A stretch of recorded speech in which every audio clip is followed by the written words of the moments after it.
Ya vamos a comenzar entonces con la clase de hoy.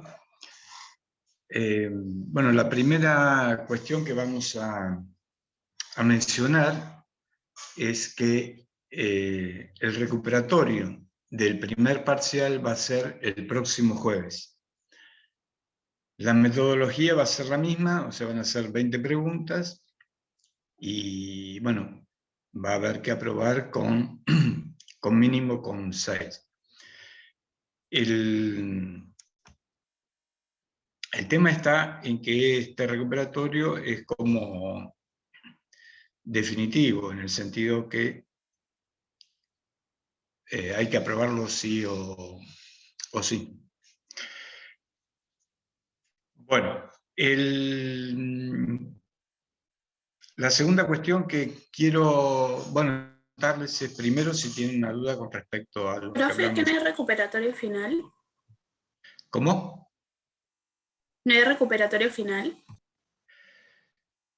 En principio no hay recuperatorio final, pero lo vamos a ir evaluando después del próximo recuperatorio. A ver qué pasa, en principio, ¿no? Porque si no, el recuperatorio final... Perdón, sí hay recuperatorio final, por ejemplo, de uno. ¿Se entiende lo que digo? O sea, son 2 parciales, tendrían recuperatorio final de uno. Si ustedes les va mal ahora, perdón, yo me expresé mal. Lo que quise decir es lo siguiente, si en este recuperatorio les va mal, el próximo parcial, o recuperatorio, si esa instancia tienen que acceder, tienen que sí o sí aprobarlo. Porque lo que hay es recuperatorio final de una instancia. ¿Se entiende? Sí, profe, sí, gracias. Claro, me expresé mal, pero eso quise decir. El tema de que sí o sí lo tienen que aprobar es para el próximo, no para este. Si les va mal en este, sí o sí tienen que aprobar el próximo. Bueno, la cuestión ahora entonces es, primero, si tienen alguna duda respecto a lo que vimos en la clase pasada, la del lunes, ahora podríamos evacuarla. Y la segunda es, si empezaron a leer la nota de cátedra sobre sistema financiero, porque bueno, está asociado a todo esto que estamos hablando, sobre todo esta primera parte. Entonces, bueno, este es el momento de plantear si existe alguna duda en la lectura de la nota de cátedra, lo que hemos hablado en la clase pasada. Si no, ya seguimos adelante y dejamos otros temas como sabido.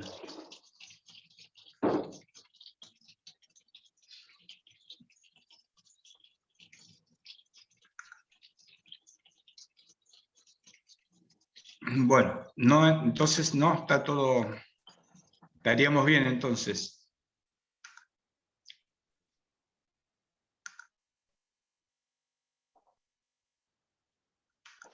Bueno. Entonces vamos a continuar o a empezar ahora. Fíjense ustedes que lo que hicimos en la clase pasada fue específicamente tratar de dar un pequeño pantallazo en las notas de cátedra, está más completo obviamente, un pequeño pantallazo sobre... Perdón, tengo una duda. ¿Alguno empezó a leerla? Aunque sea, dígame, aunque sea que no, alguien que tenga se anime a decirme que sí o que no. Yo empecé, pero solamente leí 2 hojas, pero ya la tengo impresa para leerlas. Tengo la intención. Sí, Todavía no, como profe. ¿Eh? Todavía no. Todavía no. Bueno, yo les El recomiendo fin que de, profe. ¿Cómo? El fin de la voy a leer, profe. Bueno. Les recomiendo que las vayan leyendo porque, como les digo, ahora ya terminamos con ese tema y fíjense que las notas de cátedra no son cortitas, no son 3 hojas. Por lo tanto, hay mucho material para que tienen que aprender. Pero bueno, como están ahí, no merece la pena que yo exponga sobre eso. Si hay dudas, cuando haya dudas después que las leyeron, entonces preguntan y ahí sí respondemos todas las consultas que tengan. Bueno, pero como habrán visto, por lo menos los que estuvieron, bueno, que creo que son todos ustedes, en la clase pasada, lo que hicimos fue dar un pantallazo, que vuelvo a insistir, está mucho más profundo en las notas de cátedra, sobre lo que es un sistema financiero, lo que significa el dinero en la historia de la humanidad. Vamos a ver una característica muy importante que le otorga nuestro conocido Higgs, ¿no? Cuando estudiemos más adelante algo de teoría monetaria un poquito más avanzada, y que le da un carácter muy particular a las características o a la conceptualización de dinero, que es para tenerlo en cuenta. Realmente él lo planteó en 1936 o 1937 y o en los años sucesivos, quiero decir, a partir en la primera mitad del siglo XX, y realmente todavía es interesante lo que planteó en términos de la necesidad que tiene un poco la teoría económica de estudiar determinados aspectos relacionados con el dinero. Pero la otra cuestión es que ahora tenemos que comenzar con... Bueno, también vimos que había hay un agente económico o un intermediario entre los agentes económicos. Ese intermediario son los bancos comerciales, que ya explicamos quiénes eran los bancos comerciales, que existe un banco central, que es el que, digamos, administra el sistema financiero en los países. Los bancos centrales en general tienen ese nombre: Banco Central de Argentina, Banco Central, por ejemplo, de Inglaterra, o en la Unión Monetaria, en la Unión Europea, es el Banco Central Europeo, es el que aglutina a todos los países, independientemente que cada país tiene su propio Banco Central, pero responden ya vamos a ver, a la política monetaria que hace el Banco Central Europeo. En Estados Unidos, bueno, tienen otro nombre, se llama Reserva Federal, pero obviamente cumple las funciones del Banco Central. Así que cuando ustedes lean o escuchen en las informaciones periodísticas o lean en algún informe, etcétera, o que habla sobre la Reserva Federal de Estados Unidos, sepan que es el Banco Central de Estados Unidos. Existe una característica muy particular en Estados Unidos, básicamente, con respecto a otros países. La mayoría de los países tienen un banco central, que tienen, que tienen su administración sobre todo el territorio nacional, por supuesto. Y en Estados Unidos, si bien existe una comisión de la Reserva Federal que está en Washington, que es la entidad suprema, pero en realidad esa es una comisión que está integrada por distintas reservas federales, como serían distintos bancos centrales, que hay en Estados Unidos de acuerdo a una división económica o financiera que Estados Unidos hace sobre su territorio. Entonces hay una reserva federal que está en el oeste o en el noroeste, hay una reserva federal que está en el sudoeste, hay una reserva federal que está en el noreste, en el centro, en el sureste. Esas reservas federales tienen autonomía, ya vamos a ver, si ustedes leen las notas de cátedra van a ver qué significan las autonomías, pero responden a la política general que hace la Reserva General por excelencia, que es la que se encuentra precisamente en Washington y que está integrada por los representantes de cada una de estas reservas federales en que se divide el país. Pero bueno, eso es una característica, es simplemente para que ustedes sepan cómo se manejan, cuáles son las diferencias, etc. Pero cuando ustedes leen, la Reserva Federal de Estados Unidos estableció la tasa de interés en tanto, es que esa reserva es la que dirige todo el sistema, que es la que está en Washington, y que está integrada por los diferentes representantes de las reservas federales que tienen a lo largo del país. Pero bueno, obviamente esa Reserva Federal de Washington tiene un presidente que muchas veces, Alan Greenspan fue uno, y bueno, hay muchísimos que fueron muy conocidos por la incidencia que tienen en la política económica de Estados Unidos. Y bueno, y del mundo. Ya ustedes empiecen a notar, a darse cuenta de que cuando Estados Unidos toca su tasa de interés, saben y sepan de que rebota y afecta indefectiblemente sobre el resto de los países, sobre la economía de los restos del país, de los países del mundo. Pero bueno, volviendo a lo que queríamos decir, entonces tenemos los bancos comerciales, tenemos el Banco Central, que es el que regula las actividades de los bancos centrales, tenemos, digamos así, operadoras financieras, que son las agencias financieras, tenemos los mercados de valores. Todo eso conforman lo que se denomina en un país el sistema financiero. Bueno, una vez ya conociendo todo esto, bueno, y todos estos, en definitiva, lo que hacen, todo esto lo que hacen, es aglutinar, concentrar el ahorro, tanto nacional como externo, porque hay relaciones con los otros países, como hemos visto, ahí en esa famosa cuenta ahorro-inversión, o en la cuenta ahorro-inversión en el análisis institucional, para que el país tenga la posibilidad de sus empresas, fundamentalmente, también podríamos decir el gobierno, puedan financiar sus inversiones. Bueno, obviamente que el gobierno financia inversiones y también financia gastos corrientes, ¿no? Como sueldos y otro tipo de cosas. Pero bueno, ahí eso es el panorama general de lo que es. Pero bueno, dentro de todo eso, lo que mueve todo ese sistema financiero, o el factor fundamental de ese sistema financiero, obviamente es lo que habíamos mencionado en la clase anterior, y yo les había mostrado, y habíamos visto cómo había evolucionado, lo que se denomina el dinero. Y sabemos que el dinero en la actualidad es lo que llamamos, o lo que se denomina dinero fiduciario. ¿Qué significa dinero fiduciario? Está el respaldo de la moneda que nosotros tenemos, del papel moneda que nosotros tenemos en nuestro poder, y que existe en la economía, en este país, como en cualquier país del mundo, esto quede bien en claro, porque no crean que solamente ocurre en nuestro país, así funcionan todos los sistemas financieros del mundo, está respaldada por la confianza que se tiene, o que los ciudadanos tienen, en las autoridades de políticas del país, en las autoridades del Banco Central, en pocas palabras, en las reglas y en las leyes que establecen estas autoridades. Por lo tanto, cuando nosotros vamos a comprar un determinado bien y pagamos con determinado billete, en realidad el vendedor nos está aceptando ese billete solamente porque hay confianza, tiene confianza en que cuando él reciba ese billete y vaya a comprar otro bien, el otro vendedor se lo acepte. Entonces así funciona el sistema en todas partes.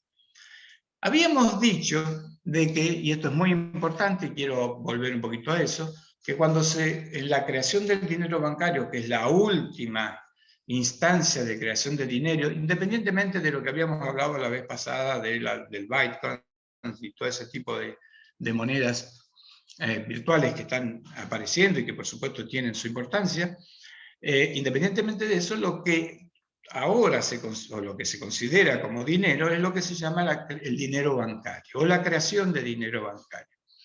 Veamos, la base de la creación del dinero bancario está dado en que cuando una persona deposita 1.000 pesos, por ejemplo, en un banco, otra persona, por ejemplo, todos ustedes, cada uno de ustedes deposita 1.000 pesos en un banco. Por lo tanto, son 40 alumnos que están, 40 participantes, mejor dicho, que está ahora en estos momentos en el Zoom. En este momento lo que habría un depósito de 40.000. De esos 40.000 pesos, supónganse, no sé, por decir cualquier tipo vamos a ver, cualquier tipo de regulación que pueda hacer el Banco Central, como por ejemplo imponer un coeficiente de reservas del 20%, nosotros ya sabemos de que el sistema sobre esos 40.000 pesos tiene que tener 8.000 pesos en los cuales no los puede prestar. O sea, que de los 40.000 pesos que ustedes han depositado, el sistema en su conjunto lo pudieron haber depositado en diferentes bancos, ¿no? Vamos a suponer que lo hicieron en uno solo, el país somos nosotros solamente, etcétera, etcétera. Bueno, de esos 40.000 pesos que ustedes tienen y que depositaron en el banco, 8.000 el sistema los tiene que guardar. ¿Por qué los tiene que guardar el sistema, esos 8.000? Eso se llama el coeficiente de reserva o las reservas legales que impone el Banco Central. ¿Por qué tienen que guardarlos? Y los tienen que guardar porque ustedes, en cualquier momento, cualquiera de ustedes, en cualquier momento puede querer retirar sus 1.000 pesos. Cuando eso ocurre, si por ejemplo una alumna, cualquiera, no sé, en este momento estoy viendo Karina Quintremil o Lucrecia o el Leo París, quieren ir a retirar el dinero, van al banco, a la ventanilla, piden los 1.000 pesos que depositaron y el banco les va a dar a ustedes los 1.000 pesos que ustedes depositaron, porque el sistema tiene las reservas para darle los 1.000 pesos que depositaron. Piensen que los 32.000 pesos restantes se transformaron a lo largo del tiempo en mucha mayor cantidad de dinero, pero es un dinero que no es tan así tangible dentro del sistema como lo vemos nosotros. O sea, está, digamos así, en formas de préstamos. Entonces así funciona todo, y funciona bien. Porque la confianza que existe es que una persona va a retirar su dinero, su depósito, en un determinado momento, y en ese momento el sistema se lo puede devolver porque el sistema tiene la reserva para devolverle a esa persona los 1.000 pesos. Yo diría que en este momento, y para este ejemplo, si vamos o van 8 personas al mismo tiempo a retirar sus depósitos, ¿el sistema tiene o no tiene reservas para devolvérselos? Y bueno, el sistema tiene reservas porque las reservas son de 8.000 pesos. Entonces, hasta 8 personas se los puede devolver. Ahora, ¿qué pasa si de pronto van los 40 alumnos a retirar sus 1.000 pesos? ¿Puede el sistema devolverle a cada uno 1.000 pesos? Pues no. No los puede devolver porque lo que tiene el sistema de reserva son 8.000 en efectivo. Los 32.000 restantes que se fueron multiplicando están en forma de préstamos, no están depositados en el sistema como dinero en efectivo. Por lo tanto, las crisis económicas o las crisis monetarias o bancarias se producen cuando se pierde la confianza en el sistema. ¿Cómo se pierde la confianza en el sistema? Supónganse de que hay un anuncio o hay un rumor o lo que sea de que se van a congelar o se van a cerrar la posibilidad de retirar dinero de los bancos hasta una determinada cantidad. O sea, yo les digo ahora, yo soy el Banco Central, les digo, ustedes depositaron cada uno 1.000 pesos, hay 40.000 en el sistema en general, hay 8.000 de reservas, 32.000 que están dando vuelta como préstamos, que se fueron reproduciendo, pero que no están. Y les digo, miren, tenemos problemas en la economía, no podremos devolver los 1.000 pesos a todo el mundo, y les vamos a poder devolver hasta 500 cada 3-5 días, por decir cualquier cosa, aunque ocurrió en la realidad, no tan extremo, pero ocurrió algo muy parecido. Casi igual. ¿Eso es lo que pasó en el 2001? Que la gente no podía sacar más de 200, 100 y pico de pesos por mes o por día. No. Claro, eso es lo que pasó en el 2001. Exactamente, eso es lo que se llamó el famoso corralito. ¿No es cierto? Que no se podía retirar, hasta, vos te acordás, pero yo no me acordaba, hasta una X cantidad de dinero por día. Ahora, ¿qué pasa en ese momento? Ese fue, yo, si bien no era tan chica, entendía que era porque la gente no podía retirar los dólares que había querido, que tenía. No pensé que era por la cantidad de plata en pesos que no podía retirar. El problema, No si ustedes vieron los videitos de la convertibilidad, habrán visto de que la cantidad de dinero que existía en la economía estaba en función de la cantidad de reservas de dólares que tenía el Banco Central. Cuando la cantidad de reservas de dólares disminuyen, obviamente que disminuye la cantidad de dinero que hay en la economía. Esto lo vamos a estudiar, no de esto del dólar y la convertibilidad, pero sí lo de la cantidad de dinero. Hoy mismo ya vamos a empezar a ver eso. Y bueno, y en ese momento, por supuesto, no había lo que había que resguardar. Bueno, además había una crisis de deuda muy importante, y la gente empezó a perder confianza en el sistema, y la gente lo que empezó es a retirar sus ahorros. ¿Por qué pasaba? Los ahorros, si vos tenías 1.000 pesos, eran equivalentes a 1.000 dólares. Y bueno, si vos ibas a retirar 1.000 pesos, podías pedir que te dieran 1.000 dólares en ese momento. La gente, la mayoría, lo que hacía era tratar de retirar sus 1.000 dólares, no 1.000 pesos. ¿Por qué? Porque estaba perdiendo confianza. Eso es diciembre del 2001. La gente estaba perdiendo confianza en el sistema. Bueno, ante esa situación, el sistema se estaba quedando sin posibilidad de reacción. ¿Por qué? Porque la gente, todos al mismo tiempo, iban a pedir sus depósitos y el sistema no les podía... Es como el ejemplo que le estoy dando. Si nosotros, ustedes, los 40, quieren retirar al mismo tiempo sus 1.000 pesos que tienen depositados, el sistema no se los puede dar. Entonces el sistema lo que va a hacer es lo que hizo Cavallo en su momento, poner un corset, un corralito que se le llamó, en el sentido de decir, bueno, no se puede retirar más de X cantidad de pesos por día, porque no había forma de que el sistema se los pudiera devolver. Yo recuerdo, porque lo contó un economista conocido en una conferencia, recuerdo hasta dónde fue la conferencia, precisamente fue en el mercado de valores, y el que lo dio fue Daniel Artana, que era el presidente de una fundación de investigaciones latinoamericana que se llama FIEL. Y él contaba de que en ese momento había habido muchísimos de los legisladores, o sea, de los diputados y senadores de nuestro país, en ese momento fueron uno de los primeros que planteaban, este grupo, ¿no?, de políticos, planteaban cómo era posible que si ellos habían depositado 1.000 pesos, por decir cualquier cosa, ¿no?, cómo era que no podían, el sistema, o sea, que el banco no les daba los 1.000 pesos. ¿Y por qué? Estaban encorsetados, encerrados dentro de lo que se llamaba el corralito. Y Daniel Artana contaba que él y muchos otros de FIEL y de otras instituciones, otros economistas, habían tenido que ir a explicarles a los diputados, a los senadores, a nuestros representantes, a los que se supone que algo deben conocer de lo más mínimo y elemental de economía, ustedes ya lo saben, cómo era el mecanismo de creación bancaria de dinero.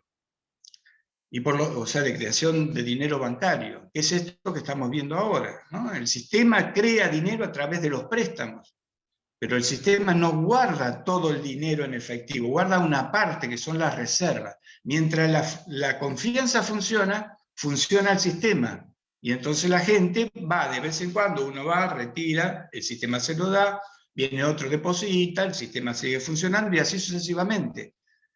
Ahora, cuando todo el mundo al mismo tiempo quiere retirar sus depósitos porque tiene miedo, el sistema no puede responder. Y entonces pasa lo que pasó, que fue el corralito. Entonces Daniel Artana contaba de que tenían que ir a explicarles a los legisladores con una pizarra y hacerle esta explicación que yo les estaba dando, ¿no?, de cómo se crea el dinero en el mercado financiero. Bueno, nada, es una anécdota para que tengamos en cuenta. Pero bueno, lo importante, lo que yo quiero decirles es esto.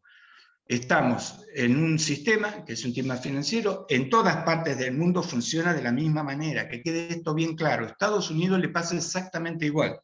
Estados Unidos tiene las mismas características que tenemos nosotros, que hay en China, que hay en Rusia, o que hay en Europa.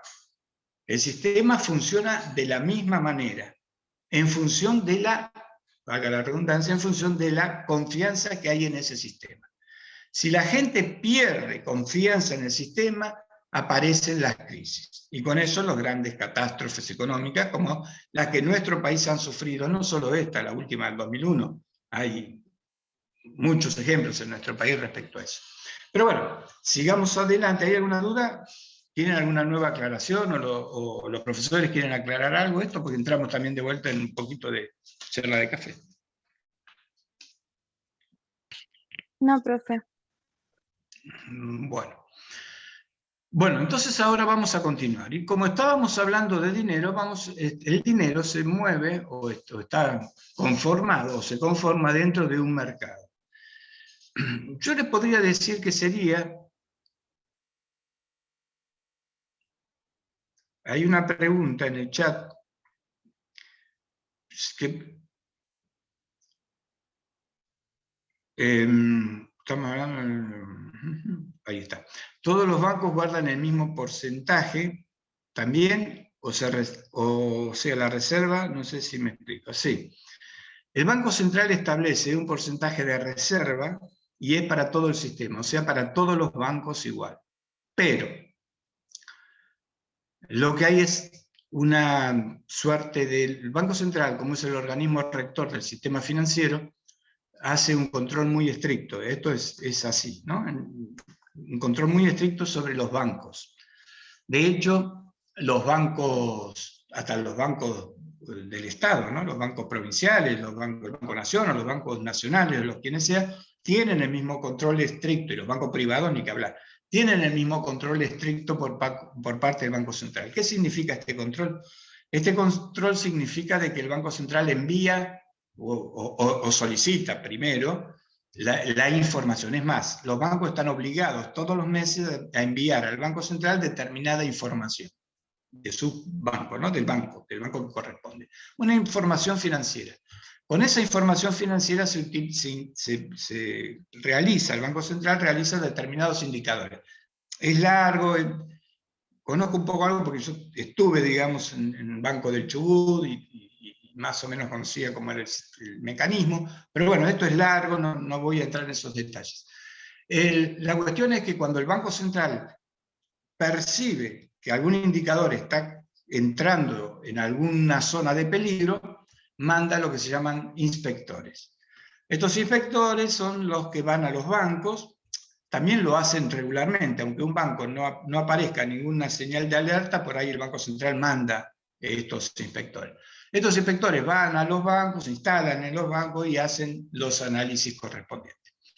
Bueno, a partir de todo esto, lo que pasa es que el Banco Central tiene una información enorme respecto a todo el sistema financiero y todo cómo está funcionando y qué es lo que está pasando.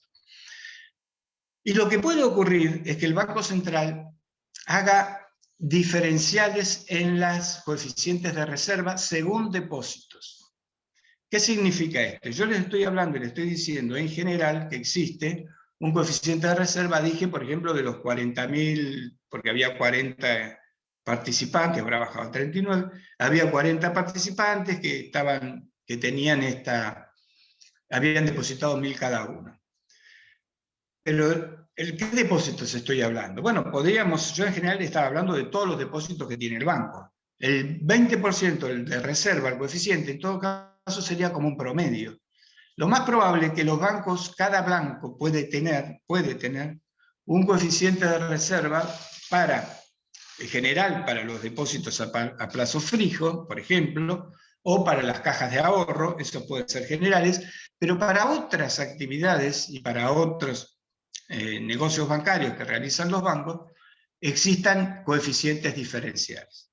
Esto significa que el Banco Central puede establecer coeficientes diferenciales también puede establecer un coeficiente diferencial para el sistema, para los depósitos en plazo fijo, y otro diferente para los depósitos en cuenta corriente, o para los depósitos en caja de ahorro. Todo eso dependerá del Banco Central y cómo organiza el Banco Central sus políticas. Así que bueno, además hay otra cuestión que yo no les había mencionado y que les voy a mencionar ahora. Los bancos comerciales, o los bancos que son también los bancos del Estado, o nacionales y provinciales, no pueden establecer una reserva menor a la que le estableció el Banco Central. De eso estamos de acuerdo. Pero sí pueden establecer una reserva mayor. ¿Por qué pueden establecer una reserva mayor?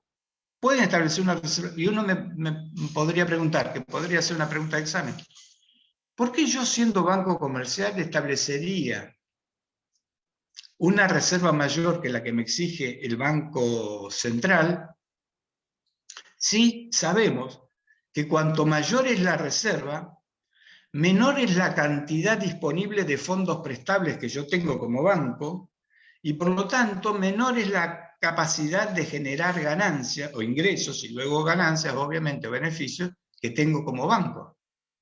En pocas palabras, es como que me estaría pateando en contra. Se supone de que los bancos lo que prefieren es tener la cantidad menor de reservas legales. ¿Por qué? Porque tienen más plata para prestar, que es su negocio. El negocio del banco es prestar dinero.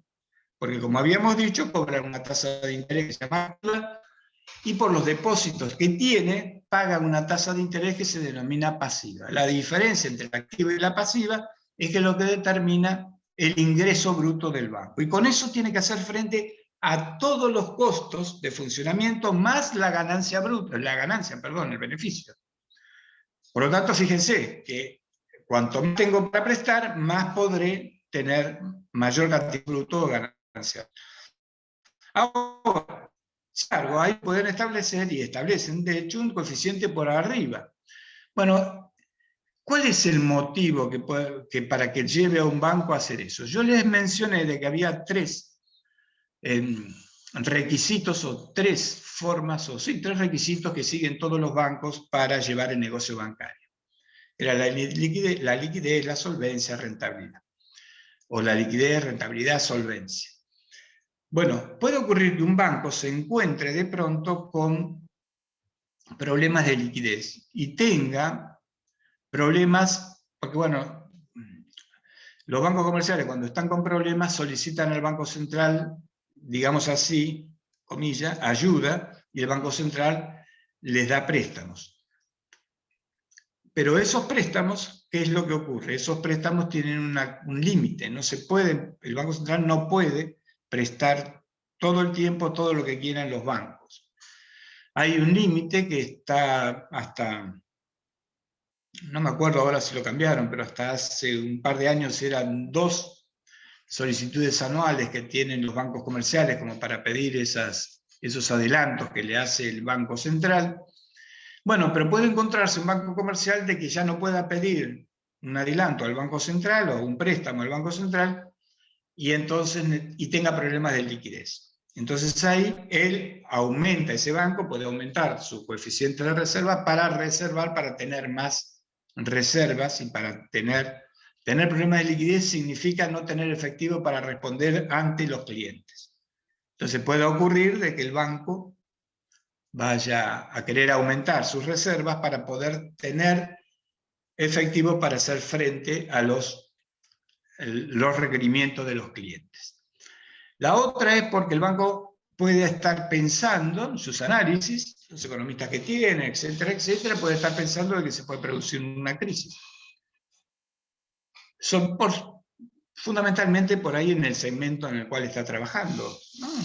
Un banco que opera fundamentalmente con el sector del campo puede percibir ahora de que con la prohibición de las exportaciones de carne vacuna que estableció el gobierno ayer, y bueno, que haya muchas explotaciones ganaderas que van a entrar en crisis, y bueno, y con eso también trasladan la crisis a su propio banco que se dedica al sector ese ganadero.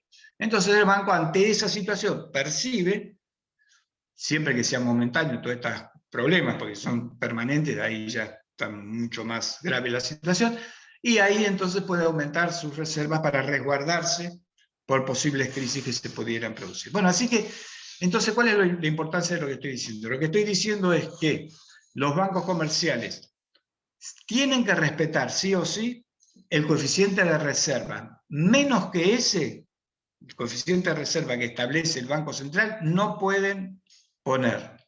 Sí pueden poner un coeficiente de reserva superior. Bueno, vamos a seguir porque si no nos estamos quedando un poquito.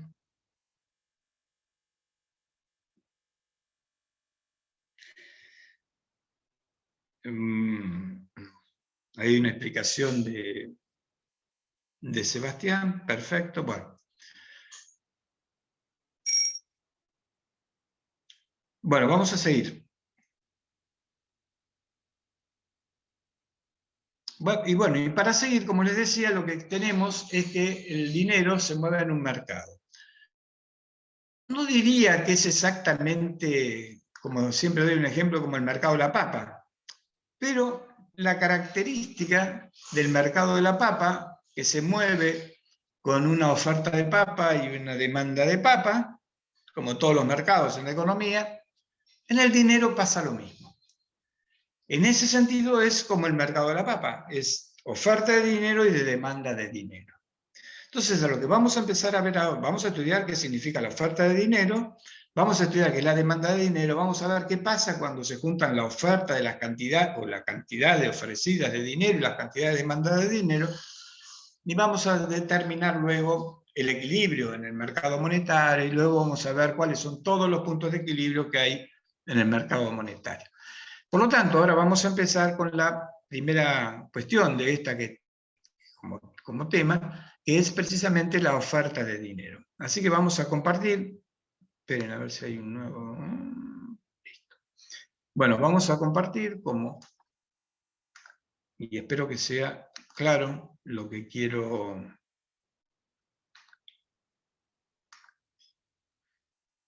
decirles.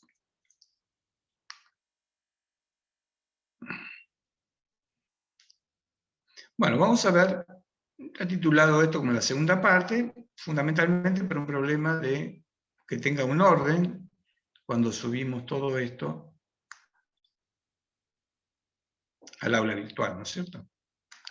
Bueno, acá tenemos. Vamos a empezar entonces esta conocida telaraña, que no sé por qué quedé como prendido de la telaraña y la pongo siempre. Vamos a ver. Entonces vamos a ver qué es la oferta de dinero. Y para ver la oferta de dinero vamos a ver cuál es la mecánica de determinación de la oferta de dinero. Por empezar, vamos a comprender de que el dinero que se ofrece en el mercado es la cantidad de dinero que existe en la economía. Y esto proviene de esa definición empírica que habíamos dicho la clase pasada, y que nos decía que precisamente que podíamos definir al dinero empíricamente como la cantidad de dinero que existe en la economía. ¿Qué significa la cantidad de dinero que existe en la economía? Bueno, todo el dinero que existe en la economía. Eso es en definitiva. Y esa cantidad de dinero que existe en la economía es lo que se denomina oferta monetaria. Ahora bien, si yo digo que es toda la cantidad o la cantidad de dinero que existe en la economía, ¿qué es o cuál es toda esa cantidad? Bueno, y acá viene la definición que vamos a tener en cuenta como algo fundamental. Y es que la oferta monetaria es la cantidad de dinero que existen en manos del público. En pocas palabras, cuando decimos en manos del público, es lo que tenemos nosotros, es el efectivo que tenemos en nuestro poder. Y todos los depósitos de los bancos comerciales. O sea, todo el efectivo que cada uno, la suma de todo lo que cada uno de nosotros tenemos en nuestro poder, lo que guardamos en la billetera, la cartera, en nuestras cajas, en nuestras casas, e incluso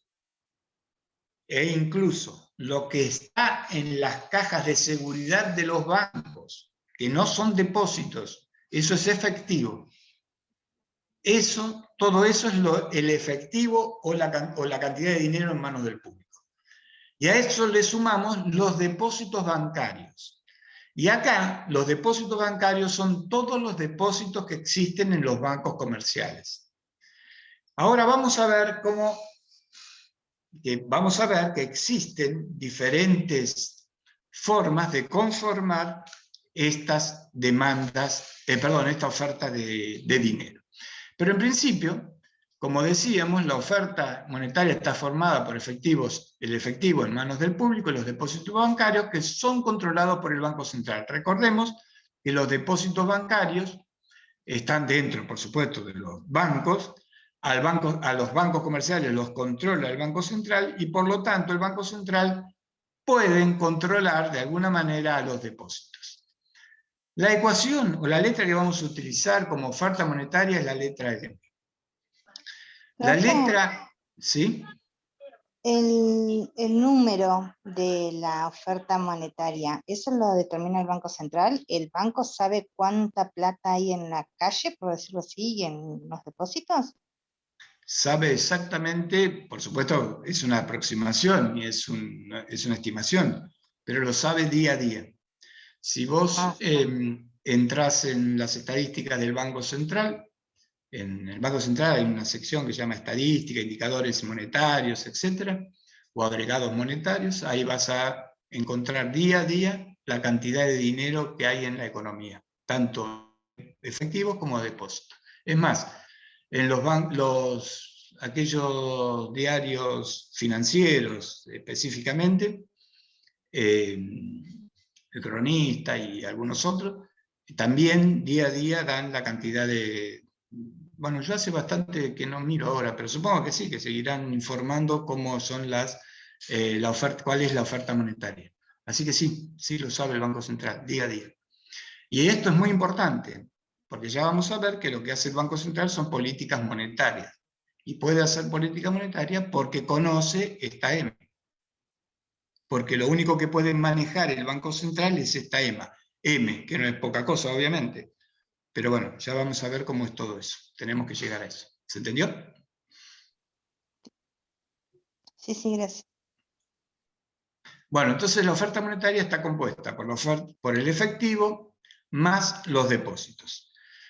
Como es fácil de ver aquí, tanto la conducta del público como la de los bancos comerciales afectan a la oferta monetaria.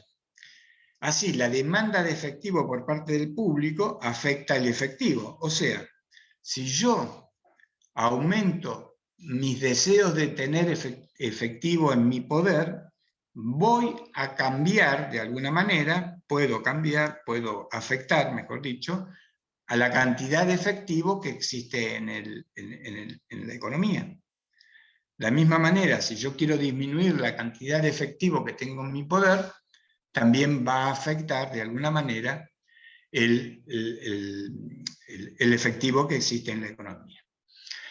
Y de la misma manera, la demanda de depósitos afecta a los depósitos. O sea, lo que ocurre tanto al efectivo como a los depósitos afectan a la cantidad de efectiva de oferta monetaria, en última instancia, a la composición, mejor dicho, de la oferta monetaria entre efectivo y depósito.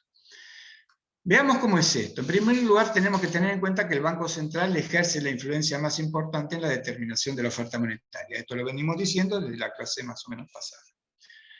¿Por qué hace esto? Porque ejerce control sobre los bancos comerciales, que es lo que habíamos dicho. Acá dice las notas de cátedra. No obstante, el público tiene un papel preponderante y, por lo tanto, la interacción del público, y acá prestemos bien atención a esto que estamos diciendo, la interacción del público, o sea, lo que nosotros hagamos con nuestra demanda de efectivo. Nuestra demanda de efectivo es, ya vamos a ver cuando veamos demanda de dinero, es los deseos que tiene el público, cada uno de nosotros, de tener dinero en efectivo. Los bancos, o sea, la interacción del público, los bancos y el Banco Central determinan la oferta monetaria. La conducta de estos tres agentes económicos se resumen en tres variables. Vamos a ver cuáles son estas tres variables, que en realidad son tres coeficientes. El coeficiente entre... Sí, señorita. Usted mencionó el deseo del público de tener dinero. ¿También es el deseo del banco, no? No. ¿De que el público tenga? No, eso es otra... ¿De qué banco estamos hablando? ¿Banco comercial o Banco Central? El Banco Central. Bueno, ahí es una interesante pregunta. El Banco Central, en principio, no influye directamente sobre los deseos del público de tener efectivo. O sea, El Banco Central no me puede decir a mí la cantidad de mis ingresos, qué cantidad yo quiero tenerlo en efectivo y qué cantidad quiero ponerlo yo en un depósito de plazo fijo, por ejemplo. ¿Está claro? Eso está más que claro. El Banco Central no me puede decir a mí, usted, señor Laveglia, tiene que tener en efectivo solamente el 10% de lo que gana. No me lo puede decir. De hecho, entonces no lo dice. Pero indirectamente, el Banco Central puede afectar mi conducta. ¿De qué manera se les ocurre a ustedes que, esto lo vamos a ver cuando veamos más, se va a ver mejor cuando veamos demanda de dinero, pero ya ahora lo podemos estar viendo. ¿De qué manera el Banco Central, se les ocurre a ustedes, puede influenciar en mi decisión de tener más o menos efectivo? Ofreciéndole Aumentar la algún tasa de interés. interés. ¿Cómo? Perdón. Ofreciéndole intereses más altos. Ahora me gustó. Tentando. Vamos a ver ahí por ese lado. El tema pasa por la tasa de interés. El punto está que el Banco Central tampoco establece la tasa de interés. Ahora vamos a llegar a eso. El Banco Central no establece la tasa de interés. La tasa de interés vamos a ver cómo se establece y de dónde surge. Pero por ahora sepamos que de alguna manera el Banco Central puede también indirectamente influenciar en el nivel, o influir en el nivel de tasa de interés que desea para la economía. O sea, el Banco Central no puede decir, hoy la tasa de interés es 50%. Pero lo que puede el Banco Central hacer, y ya vamos a verlo, es tomar determinadas medidas en las cuales la tasa de interés vaya o tienda o esté en el 50%. ¿Se entiende lo que digo? Ya vamos a estudiar bien esto con más detalle. Por ahora sepan esto que es importante. Siempre ¿Está claro? hablamos de los depósitos en cuanto a ahorro, ¿no? O sea, no es lo mismo la plata que yo tengo en una cuenta corriente la que pueda tener fijo. No, Siempre en este hablamos caso, no, de la parte de ahorro, de un plazo fijo sería, o de la que no, está dentro del banco. no, de todo el banco, sea plazo fijo, ya vamos a verlo ahora también, ya sea una cuenta corriente, o sea un plazo fijo, o una caja de ahorro, o cualquier otro instrumento financiero, todo eso es depósitos. No es, O sea que también podría ser como incentivar el uso del efectivo en papel, sería. También podría, eso es otro mecanismo, por ejemplo, el incentivar el uso de la bancarización, o sea, bancarizar más la economía, incentivar el uso de tarjeta de débito y crédito, claro. Ahí podría provocar indirectamente o influir directamente en las tenencias de dinero en manos del público. Sí, son mecanismos que utilizan todos los bancos comerciales en todas partes del mundo para hacer sus políticas. Ya eso es lo que vamos a ver más adelante, pero sí. Está correcto. ¿De acuerdo? Genial. Bueno, por ahora entonces veamos esta cuestión que es importante porque ahora vamos a ver cómo el sistema en su conjunto, habíamos visto en un momento de que los bancos comerciales creaban dinero. Y ahora vamos a ver cómo es que el sistema en su conjunto crea dinero, incluyendo a esa creación de dinero que hacen los bancos comerciales. Pero para eso tenemos que ver esta cuestión de estas tres variables, en realidad son tres coeficientes, que se resumen. El coeficiente entre el efectivo y los depósitos, esto lo determina el público, como habíamos dicho, y a eso se determina o se denomina coeficiente de efectivo, ya vamos a ver cómo se determina. El coeficiente de caja o de reservas, esto lo realizan los bancos, y entonces acá lo que tenemos y se determina es un coeficiente de reservas. Entonces ven, tenemos un coeficiente de efectivos que lo determina el público, tenemos un coeficiente de reservas que lo van a tener los bancos, y vamos a tener una cantidad de dinero que se denomina de alta potencia o base monetaria, que si bien es una variable más dentro de lo que significa el sistema, el aspecto financiero de la economía, y parecería que está o forma parte de la oferta monetaria, vamos a ver que no forma parte de la oferta monetaria. Pero de todas maneras vamos a ver primero cuál es la interacción entre todos estos, entre esta variable y estos coeficientes, para poder determinar o ver cómo se determina la oferta de dinero.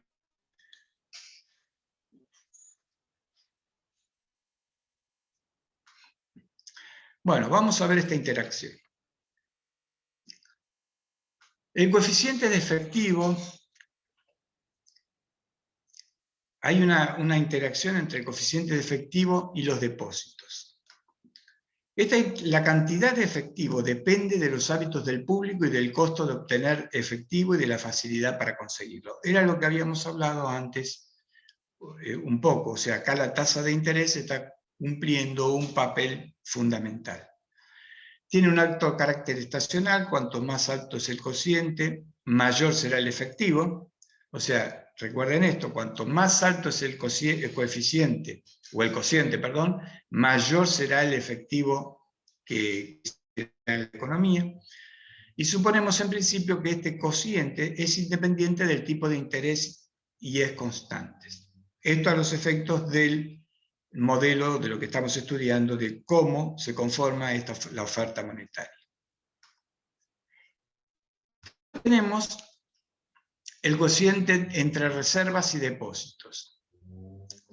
El cociente entre efectivo y depósitos, perdón, voy ahí, determina el coeficiente de efectivo, que es esto que le acabamos de leer.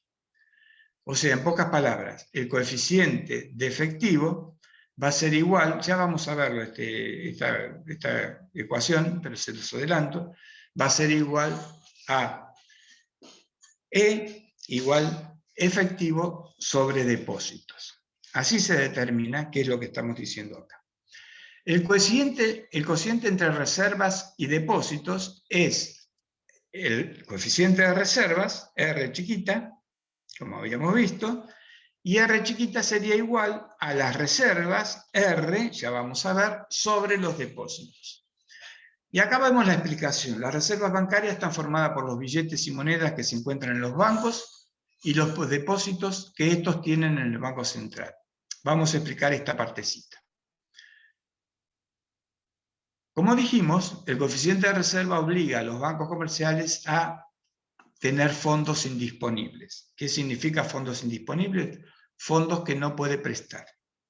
Estos fondos que no son de libre disponibilidad, o decir lo mismo, no son de libre disponibilidad, el banco comercial los puede tener en su tesoro, en la caja fuerte del banco comercial. Nosotros vamos al Banco Provincia o al Banco o al Banco Francés, etc. Y hay una caja fuerte y ahí adentro hay dinero. Ese dinero forma parte de los depósitos que se han efectuado y también, obviamente, de los pagos de servicios, pagos de otras cuestiones, etcétera, etcétera, no importa. No nos cambia el análisis. Y sobre eso, y son el porcentaje de reserva que obliga el Banco Central a los bancos a tener ese dinero. Ahora bien, el banco comercial resulta que tampoco le reserva, como les dije, es un dinero que no está disponible. O sea, no puede prestar el dinero ese. Pero lo que puede hacer el banco comercial es depositarlo en el banco central. Y cuando se depositan en el Banco Central les va a pagar un determinado, vamos a llamar una determinada ganancia, que es una determinada tasa de interés, que se llama señoraje, por los depósitos que existen en el banco. O sea, es como si nosotros vamos al banco privado, comercial, depositamos y el banco comercial nos paga un interés.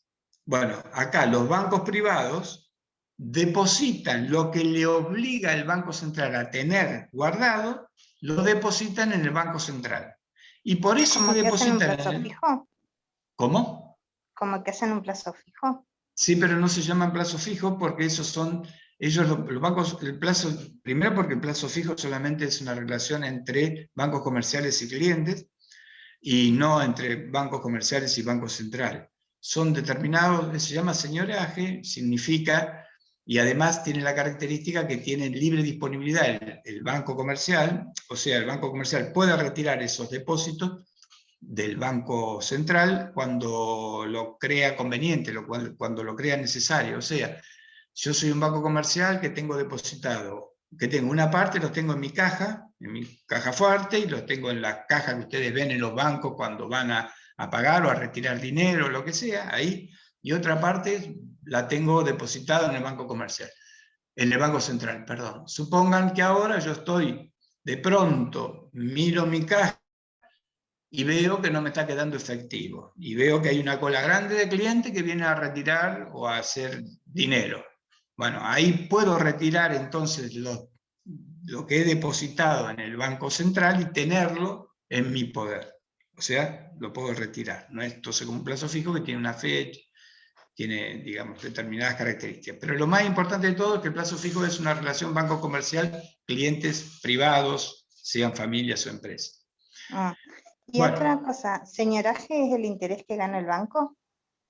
Porque No, en no otras es, clases sí es, la habíamos palabra visto que era la señoraje está, diferencia entre lo que se salía a producir el billete y lo que valía. exactamente, porque tiene diferentes acepciones. Ah, está bien. Tiene esa acepción que acabas de decir, tiene esto, y por ejemplo, yo les pregunto, ahora nos adelantamos, pero bueno, está bien. Las reservas del Banco Central en dólares, y antes cuando tenían dólares, ¿están guardadas en el país? ¿Qué les parece a ustedes? Banco Central, por ejemplo, en estos momentos tiene Debería, alrededor de 40.000 ¿no? millones de dólares. Les pregunto, ¿qué les parece? ¿Están guardadas en el país? Bueno, les digo. Mm, ¿Cómo? Bueno, les digo así, ya vamos. Deberían. No necesariamente. Todos los países del mundo funcionan de la misma forma. Esto O que sea que estamos también hablando... lo deposita en otro banco, Exactamente. hace el mismo Lo de- trabajo, ¿Eh?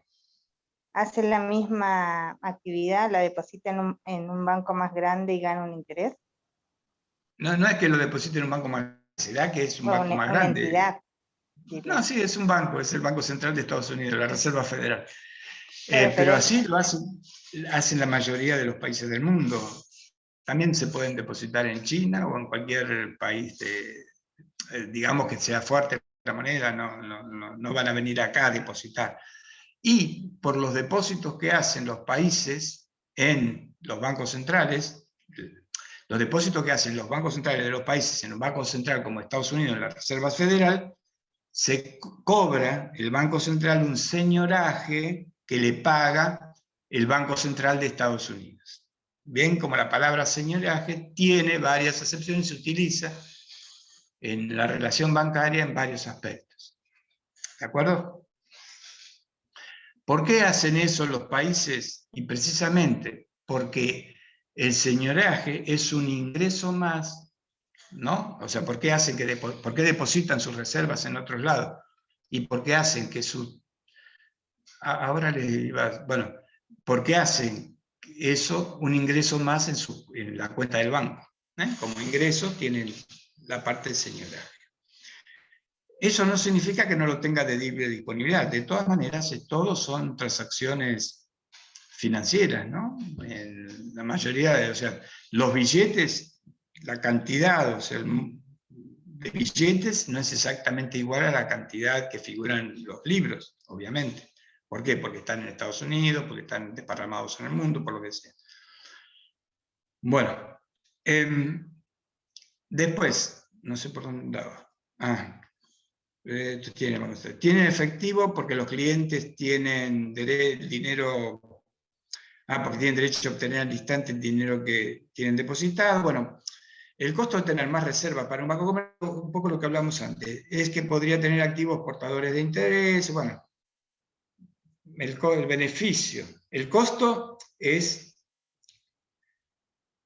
que el costo de tener más reservas, cuando esto es lo que decíamos antes, si un banco comercial aumenta sus reservas, tiene el costo de que no obtendría una mayor cantidad de ganancia bruta, digamos así.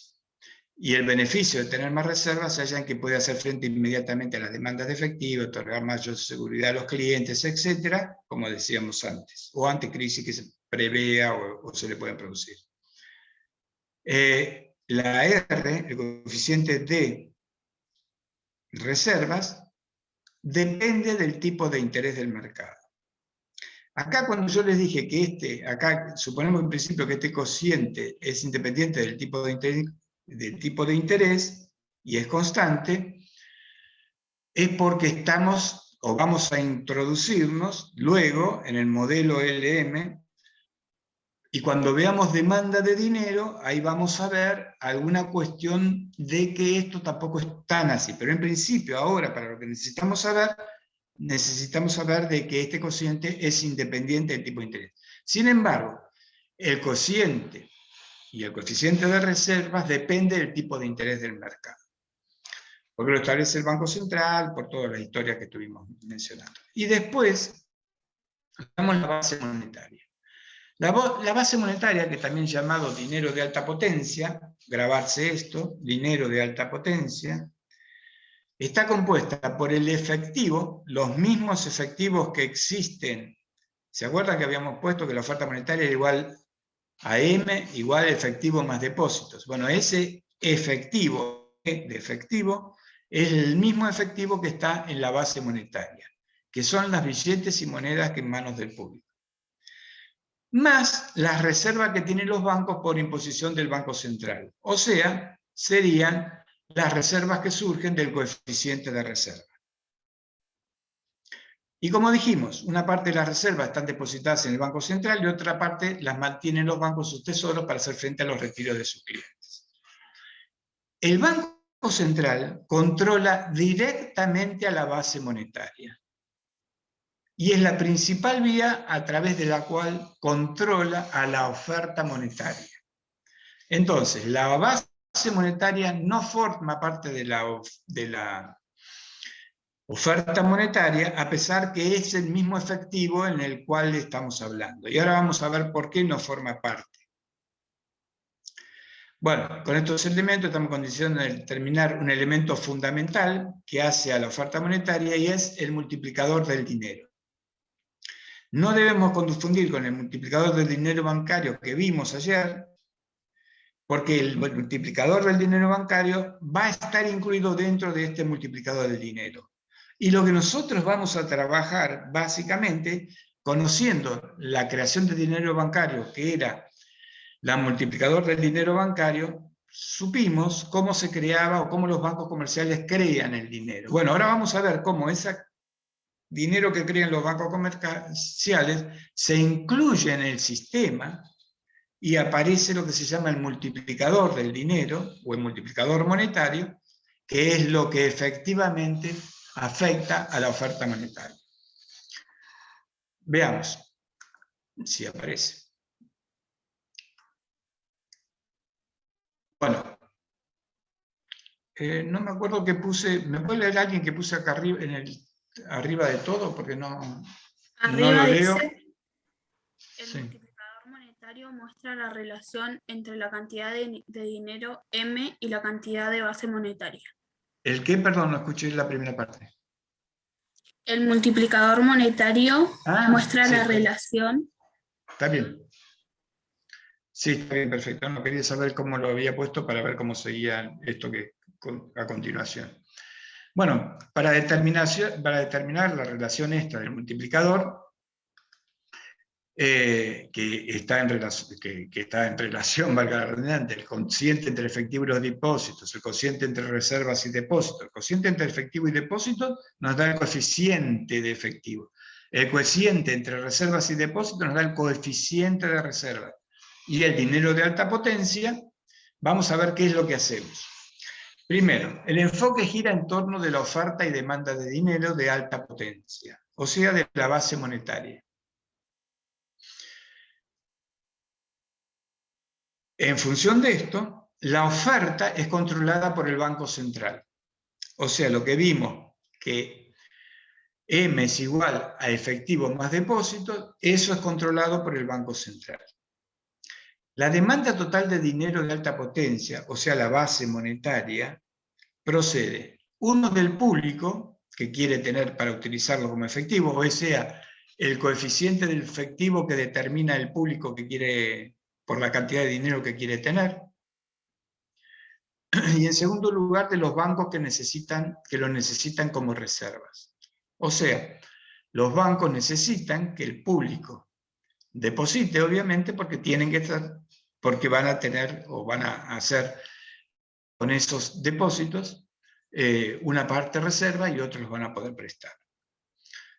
En consecuencia, debemos tener en claro que la base monetaria o dinero de alta potencia es un concepto que, si bien se incluye en la formación de la oferta monetaria, está por fuera de esta. Así, la oferta monetaria es igual al efectivo más los depósitos. Y la base monetaria, que es el dinero de alta potencia que estamos hablando, es el efectivo más las reservas. Este efectivo es el mismo. Pero fíjense ustedes, y ahora lo vamos a ver acá, que si nosotros, o sea, no decimos que la base monetaria no está incluida dentro de la oferta monetaria, porque estaríamos duplicando. ¿Por qué? Porque dentro de los depósitos están incluidas las reservas. Entonces, la base monetaria es un concepto que se incluye dentro de la oferta monetaria, pero no forma parte de la oferta monetaria, porque la oferta monetaria estaría duplicando este puntito de las reservas. Y fíjense en este diagrama. Acá tenemos la oferta monetaria, que está compuesta, acá abajo, ¿no?, en la base, por el efectivo y los depósitos. Y arriba tenemos el efectivo, que es el mismo, y las reservas. Pero obviamente que las reservas es una porción, sería así, digamos, podría ser así, depende del coeficiente. Es una porción, podría ser así, es una porción de los depósitos. Por eso, la base monetaria está por fuera de la oferta monetaria. Pero la interacción entre la oferta monetaria y la base monetaria, vamos a ver que determina el multiplicador monetario y por qué es tan importante. Bueno, esto es lo que acabamos de decir, así que lo pasamos rápido. Profe, Sí, ¿decir oferta monetaria y oferta de dinero es lo mismo? sí, es lo mismo. Ah, está bien. Sí. Entonces vamos a ver ahora el multiplicador del dinero, o el multiplicador monetario, y vamos a ver que vamos a partir, o sea, en términos generales, vamos a ver que este multiplicador que vamos a nombrar como MM, chiquititos, minúsculas, va a ser igual a la relación que existe entre la oferta monetaria y la base monetaria. Esta relación nos va a determinar, por lo tanto, a este multiplicador, que vamos a ver cuán importante es dentro de la determinación de la oferta monetaria. De hecho, ya mirando esta ecuación vemos cuán importante es en la determinación de la oferta monetaria. Pero vamos a ver todo el procedimiento. Esto yo les sugiero que lo lean con atención, o lo estudien con atención, y traten de verlo, porque como es difícil en los exámenes finales virtuales escribir nada, traten de ver la forma en que lo pueden ustedes ir describiendo. No es nada difícil, pero cuando estudien, traten de encontrarle la vuelta a la descripción de este mecanismo. Vamos a ver, partimos de la oferta monetaria que habíamos dicho que era igual al efectivo más los depósitos. Por lo tanto, yo puedo determinar de esta relación, de esta ecuación, el coeficiente de efectivo, porque sabemos que el coeficiente de efectivo es igual al efectivo, este efectivo, sobre los depósitos. Por tanto, yo puedo ahora puedo determinar cuál es el total de efectivo haciendo un pasaje de término. Entonces voy a saber que el efectivo es igual al coeficiente de efectivo por la cantidad de depósitos. o los depósitos. Vamos a la base monetaria. Sabemos que la oferta monetaria es igual al efectivo, que es el mismo efectivo que tenemos en la oferta, más las reservas, que sabemos que las determina el Banco Central, que son todas las reservas que están en los bancos comerciales más los que están depositados en el Banco Central. También puedo determinar, por lo tanto, el coeficiente de reserva, que es la relación que existe entre las reservas sobre los depósitos, porque sabemos que las reservas que lo determina el Banco Central dicen, o el Banco Central dice que sobre determinada cantidad de depósitos tienen que guardar una determinada reserva, o una determinada cantidad. Por lo tanto, ese coeficiente de reserva será el total de reserva sobre la cantidad de depósitos. Por lo tanto, las reservas, haciendo pasaje de término, serían coeficiente de reserva por depósitos. Fíjense que este depósito es el mismo que este depósito. Lo que nos cambió, obviamente, fue el coeficiente efectivo y el coeficiente de reserva que ahora estamos viendo. Reemplazando en M, en esta ecuación, entonces ahora tendríamos que M es igual a esta expresión, efectivo, que es el coeficiente efectivo por los depósitos, más los depósitos, ¿no es cierto? ¿Qué es esto? Estamos reemplazando esto, esta E por esta, E por D, que queda acá, más los depósitos, que es esta D. Sacamos factor común, en D nos queda que depósito C más 1. Bueno, esto es fácil. Ahora, podemos también reemplazar estos coeficientes en la base monetaria. Reemplazamos en la base monetaria y nos queda que este efectivo es E por D, o sea, el coeficiente efectivo por los depósitos, más las reservas, que es el coeficiente de reservas por los depósitos. Sacamos el factor común de depósito y nos queda que la base monetaria va a ser igual a depósito multiplicado a E más R. Sacamos factor común acá y nos queda E más R, ¿no es cierto? Hasta acá va claro, no es complicado, es un simple pasaje de términos y sacar factor común. A partir de la definición del multiplicador que habíamos dicho que era la relación entre la oferta monetaria y la base monetaria, podemos reemplazar, y entonces vamos a tener que la oferta monetaria va a ser igual a lo que habíamos establecido acá,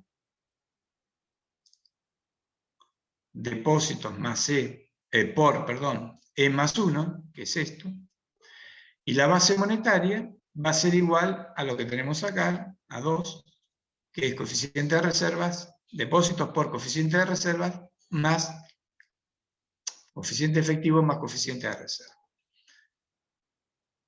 Colocamos esta de esta manera. Los depósitos habíamos dicho que son los mismos, obviamente, por lo tanto lo podemos simplificar. Y fíjense entonces que el multiplicador monetario, que habíamos dicho que es la relación entre oferta monetaria y base monetaria, es igual al coeficiente de efectivo más 1, que es esto, dividido el coeficiente de reservas más el coeficiente, no sé por qué estoy con el coeficiente de reservas, coeficiente de efectivo más coeficiente de reservas. Ahora fíjense ustedes que hacemos pasaje de términos de esta expresión, esto sabemos, bueno, esto es de esta expresión, ¿no? Hacemos un pasaje de términos, y nos queda que la oferta monetaria es igual a la base monetaria por el multiplicador. Fíjense ustedes entonces la importancia que tiene en el multiplicador para determinar a la oferta monetaria. ¿Alguna pregunta con respecto hasta aquí?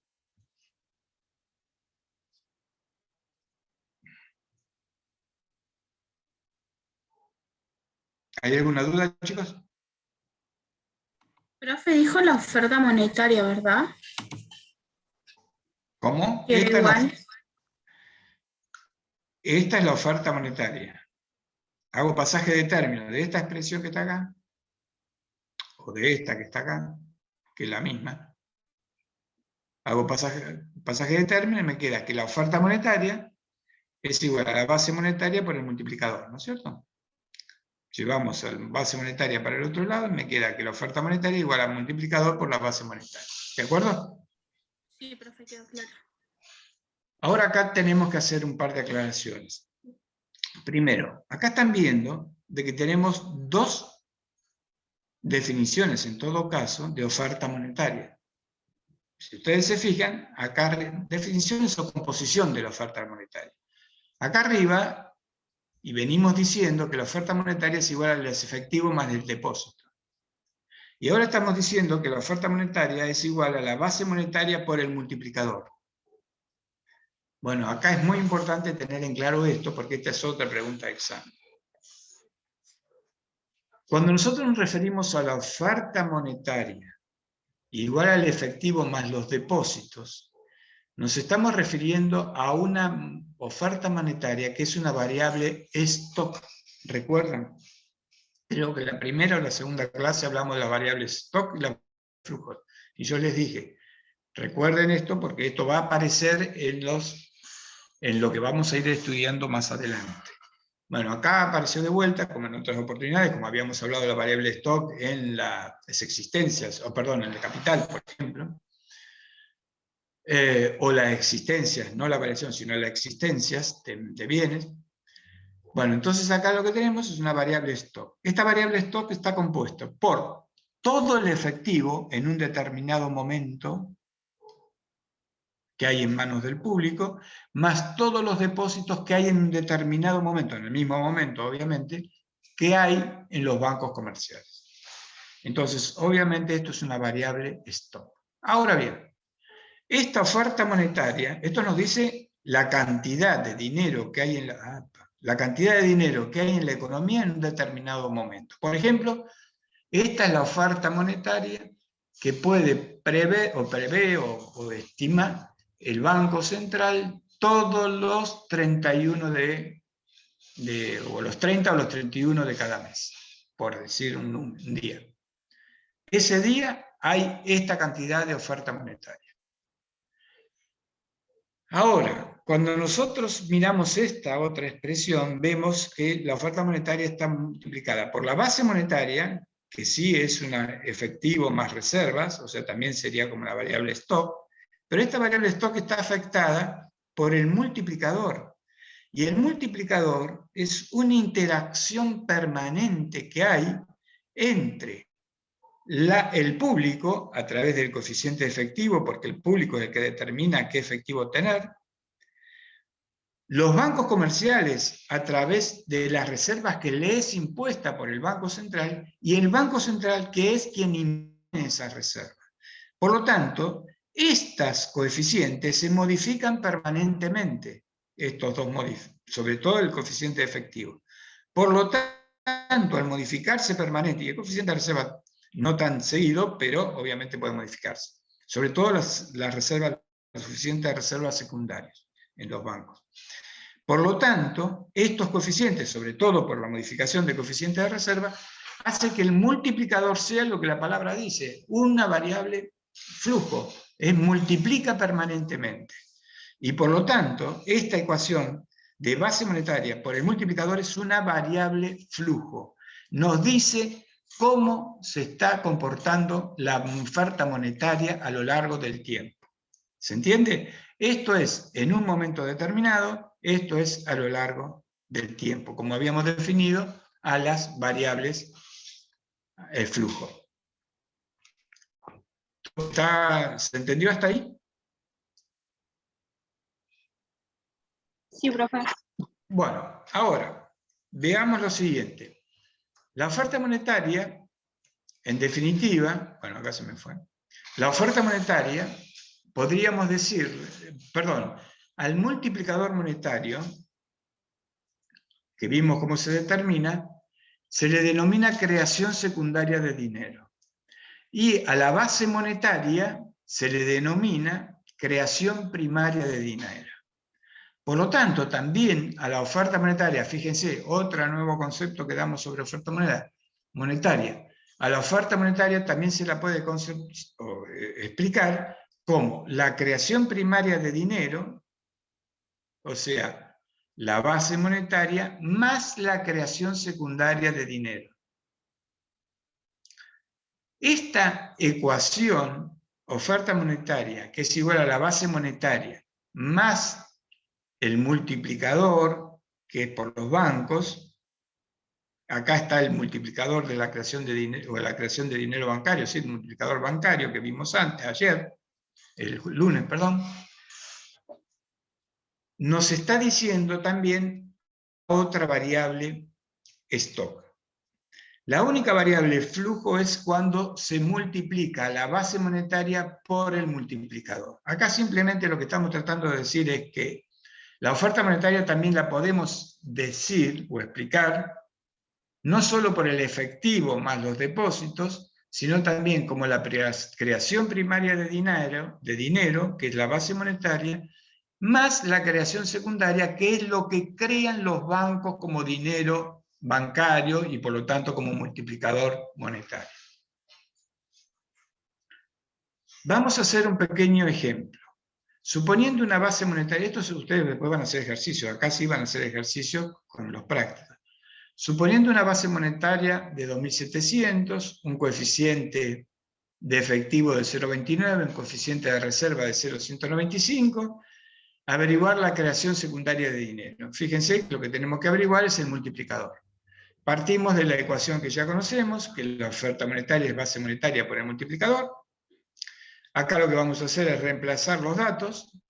Entonces tenemos 2.700 por 0,29, que era el coeficiente de efectivo, más 1, la formulita que hemos visto, dividido el coeficiente de efectivo más el coeficiente de reservas. Resolvemos todo esto y nos da que 2.700 lo tenemos que multiplicar por 265. O sea, resolviendo esto, el resultado es 265. Por lo tanto, la oferta monetaria va a ser 7.155. Entonces, fíjense ustedes, qué importante es para el Banco Central conocer el multiplicador monetario. La base monetaria la conoce, y así es como va determinando la oferta monetaria permanentemente. La base monetaria la conoce porque es el efectivo más los depósitos. Sabe todo el efectivo que van dando vueltas, sabe cuántos son los depósitos. Las reservas, perdón, la base monetaria. Y si conoce el multiplicador monetario, por ejemplo, en este caso, sabe que es 2,65, sabe que si el Banco Central aumenta o disminuye la base monetaria, al multiplicar por 2,65, aumentará o disminuirá la oferta monetaria. Pero fíjense cómo regula la oferta monetaria el Banco Central, a través de la base monetaria y a través del multiplicador. También podríamos expresarlo como la oferta monetaria es creación primaria más creación secundaria, la creación secundaria, o sea, el total, porque acá preguntaba cuánto era la creación secundaria, ¿no? Entonces, como la oferta monetaria es creación primaria más creación secundaria, la creación secundaria será la oferta menos la base monetaria, obviamente. Y resolviendo 7.155 menos 2.700, que era la base monetaria, nos da como resultado 4.455, que es responder a qué es lo que teníamos que averiguar, que era la creación secundaria de dinero. Teóricamente, entonces, esta creación, el stock, o sea, el valor de la creación secundaria de dinero, con estos datos es 4.455. Perdón, ¿había alguna duda respecto a ese ejemplito? Ustedes esto lo van a ver en los prácticos detenidamente. ¿Pero tienen alguna duda? ¿La creación primaria de dinero es igual al dinero de alta potencia? Sí. O sea, la base monetaria. Correcto. Ajá. Sí. Y la creación secundaria es el multiplicador. ¿De acuerdo? Yo no sé si no escuché por qué se lo denominaba así, creación primaria y secundaria. Creación primaria se denomina así porque que es la base monetaria, fíjense ustedes que es el efectivo más las reservas, ¿no es cierto? La base monetaria. Entonces, es donde el Banco Central ejerce el mayor control. ¿Por qué? Lo ejerce a través, el Banco Central tiene absoluta injerencia en regular las reservas a través del coeficiente de reservas que el Banco Central establece. Por lo tanto, puede controlar a la base monetaria. Entonces, se denomina creación primaria o dinero de alta potencia porque modificando coeficiente de reserva, modifica la base monetaria y por lo tanto modifica a la oferta monetaria. Ahora, la creación secundaria se denomina creación secundaria porque no depende directamente del Banco Central, sino que depende de la interacción entre, como dije antes, entre el público a través del coeficiente de efectivo, los bancos comerciales por el coeficiente de reservas que le impone el Banco Central y el Banco Central por el coeficiente de reservas que el Banco Central impone. ¿Se entiende ahora? Sí, sí, muchas gracias. Profe, ¿está Sí. bien decir que la base monetaria es todo el dinero en circulación que se acepta como forma de pago? No, eso es la oferta monetaria. Ah, la oferta monetaria. Ah, está La bien. base monetaria, ¿por qué? Porque la base monetaria contiene las reservas. Eso uno la ves. Las reservas están en los bancos comerciales o en el Banco Central. ¿De acuerdo? Una parte de las reservas comerciales, de los bancos comerciales, como dijimos, las guarda en su propia caja fuerte y la otra las deposita en el Banco Central. Bueno, eso vos no sabés, ni las ves, ni nada. Eso solamente lo conoce el Banco Central. Entonces, la cantidad de medios de pago, esa definición en manos del público, es la oferta monetaria, que es el efectivo más los depósitos. ¿De acuerdo? Sí, profe, gracias. Bueno, lo importante de toda esta historia, como les acabo de mencionar, es que el Banco Central puede controlar la oferta monetaria a través de dos vías. La principal es a través de la base monetaria, haciéndolo a través de la variación de sus componentes. Es decir, a través del efectivo en manos del público, como dijimos en forma indirecta. ¿Recuerdan? Mencionamos, a mí el Banco Central no me puede decir cuánto efectivo tener en mi poder, pero indirectamente, ya vamos a ver cómo, me puede dar una señal a través de tasas de interés, ya vamos a ver cómo, porque el Banco Central no establece las tasas de interés, por lo menos la tasa de interés que a mí me afectan, o al público afectan, pero puede hacerlo, como digo, todo de manera indirecta puede a mí incidirme sobre mi decisión de tener más o menos efectivo en mi poder. Y bueno, y fundamentalmente, y de forma directa, como sabemos, a través de las reservas. También, con el coeficiente de reserva, controla los depósitos, como hemos visto, y por lo tanto, a la oferta monetaria, sin variar a la base monetaria.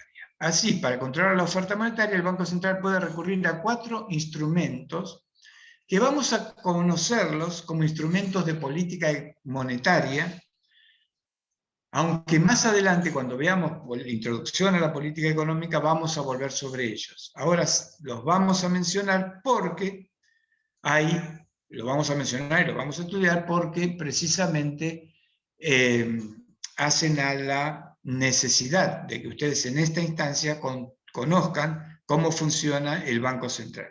Pero después sepan de que cuando hablemos sobre política monetaria vamos a utilizar a estos instrumentos, o vamos a hablar de estos instrumentos nuevamente. Uno, o el primero, digamos, es la manipulación de los encajes legales. Estos son las reservas. Y como sabemos, la autoridad monetaria puede aumentar o disminuir los coeficientes de reservas. Si la autoridad monetaria, o sea, el Banco Central, reduce el coeficiente de reserva, la oferta monetaria aumentará. Si la reduce, si lo aumenta el coeficiente de reserva, la oferta monetaria se reducirá. ¿Por qué esto es así? Porque cuando el Banco Central reduce, o sea, supóngase, está en 0,20 el coeficiente de reserva. Quiere decir que el 20% de los depósitos que reciben los bancos tienen que quedar inmovilizados. Presta solamente el 80%. Pero si ahora el Banco Central reduce el coeficiente a 15, a 0,15, significa que ahora el 15% solamente queda inmovilizado y el 85% puede prestar. Cuanto más plata presta el banco, mayor es la oferta, mayor es la cantidad de dinero que hay en circulación, o la cantidad de medios de pago, como decíamos recién, y por lo tanto mayor es la oferta. Por el contrario, si ocurre que aumenta el coeficiente de reserva, lo que provoca es que aumenten la cantidad de dinero indisponible por parte de los bancos, o sea que no pueden prestar, porque tienen que guardarlos como reserva, y por lo tanto se reduce la cantidad de préstamos que pueden otorgar, y por lo tanto se reduce, como decimos, la oferta monetaria. Bueno, tanto el comportamiento de los individuos como el de los bancos sufren permanentemente fluctuaciones, de manera tal que no puede predecirse con exactitud el impacto de estas alteraciones. O sea, no se puede decir exactamente cuánto será lo que, modificando el coeficiente de reserva, cuánto más o menos puede aumentar o disminuir la oferta, pero sí lo que se supone es el sentido de la variación, lo que se conoce es el sentido de la variación. Sin embargo, debo aclarar de que manipular los encajes legales, o sea, modificar los coeficientes de reserva, es, digamos así, una medida cuanto menos complicada o riesgosa. ¿En qué sentido? Como los coeficientes de reserva afectan, que determinan la cantidad de reserva, afecta a la base monetaria por la cantidad de reserva que se determina, como también afecta al multiplicador monetario, porque forma parte del coeficiente del multiplicador monetario. Fíjense ustedes, que hay dos elementos que están afectando directamente a la oferta monetaria. Entonces, una pequeña variación en el coeficiente de reserva, ya sea aumentando o disminuyendo, puede provocar porque es impredecible en última instancia, pero es muy probable que provoque grandes cambios en la oferta monetaria. Entonces hay que manejarlo con mucho, o el Banco Central maneja con mucho cuidado esta manipulación de coeficientes de reserva. ¿De acuerdo? Un segundo mecanismo que tiene el Banco Central para manejar la oferta monetaria es lo que se denomina las operaciones de mercado abierto. Las operaciones de mercado abierto son las intervenciones que hace el Banco Central tanto en las bolsas, en los mercados de valores, como en los mercados de divisas. Y en general no, son las compras y ventas de títulos públicos, ahí interviene en el mercado de valores, o las compras y ventas de divisas, fundamentalmente en nuestro país, de dólares, y ahí interviene en el mercado cambiario. Vamos a ver, el efecto es similar. Supongamos que el central considera que la oferta monetaria debe expandirse, o sea, aumentarse.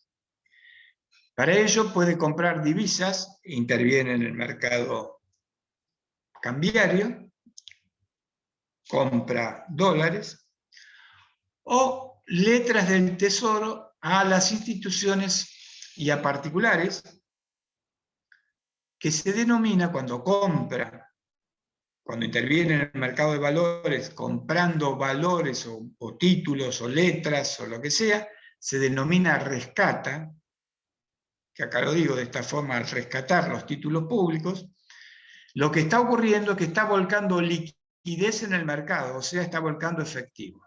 O sea, el Banco Central compra dólares, interviene en el mercado de divisas, recibe los dólares de los particulares y le entrega a los particulares, particulares o empresas, por supuesto, y le entrega a los particulares dinero en efectivo. Por lo tanto, aumenta la oferta monetaria.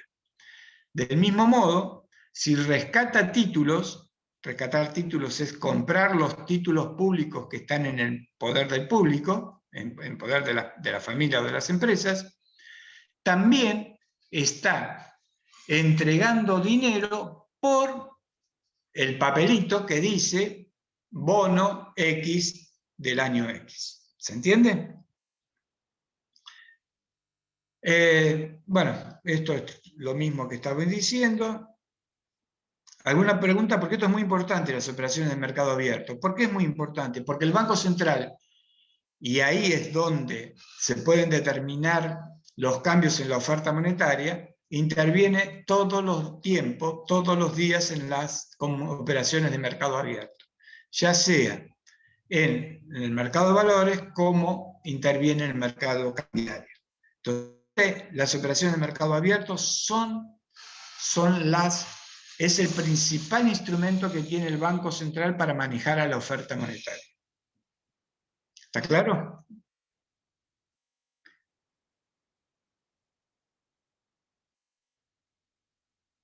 ¿Chicos? Sí, profe. Sí, profe. No. A veces creo que se me cayó la conexión o cualquier cosa.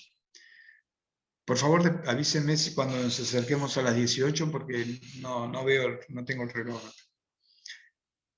Bueno, el otro instrumento es la tasa de redescuento y adelantos. Bueno, acá viene la historia de las tasas de interés. Después ustedes lean todo esto. Yo lo que les voy a decir es lo siguiente. ¿Cómo se compone, o cómo es la composición de la estructura de tasas de interés de un país? Vamos a empezar desde lo que ya conocemos, la tasa de interés del mercado.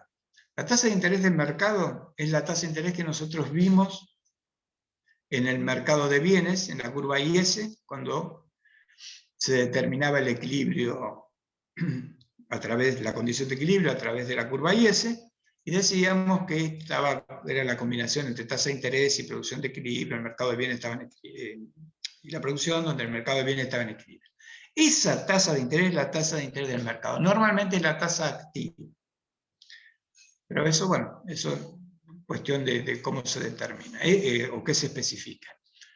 Esa tasa de interés es la tasa de interés en la cual el particular, yo particular, pido un préstamo al banco comercial, como habíamos dicho, el banco comercial me da el préstamo, yo familia o empresa, ¿no? Me da el préstamo y me cobra, por el préstamo que me dio, una determinada tasa de interés, 50%, por decir un número en la Argentina. Esa es la tasa activa y esa es la tasa de interés del mercado. Por supuesto que hay muchísimas tasas de interés activas. Están las tasas de interés estas de un préstamo personal, están las tasas de interés de un préstamo que le cobran por capital de trabajo a una empresa, la tasa de interés que se cobra por préstamos por capital, para compra de bienes de capital, y están las tasas de interés, por ejemplo, de las tarjetas de crédito, que son ni más ni menos que préstamos que nos hacen. O sea, cuando yo utilizo una tarjeta de crédito, lo que estoy haciendo es solicitando un préstamo. Utilizo un préstamo, me cobran una tasa de interés, que en nuestro país se va por las nubes, pues es como el 60 y pico %, pero fíjense ustedes de todas esas tasas de interés que forman parte de la tasa de interés del mercado. En general, cuando se habla de tasa de interés del mercado, es un promedio de todas esas. Al mismo tiempo, entonces ya está claro qué es la tasa de interés que nosotros vimos en la curva IS. Al mismo tiempo, los bancos comerciales se pueden encontrar con dificultades, habíamos dicho, falta de liquidez, o sea, falta de dinero en efectivo en sus cajas para responder ante las solicitudes de retiro de depósitos de sus clientes. Así de sencillo y fácil es la cuestión.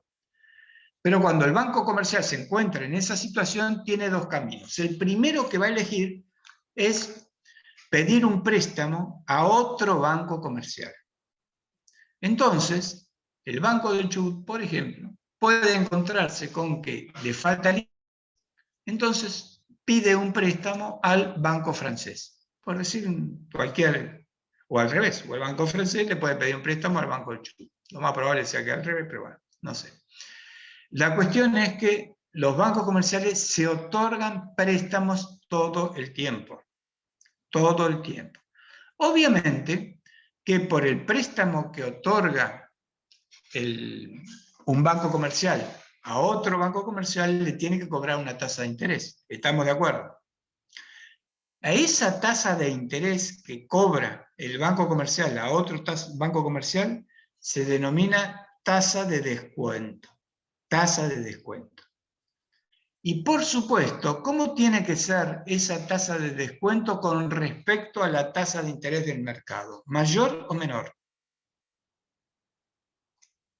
Ay, perdón. Esperen porque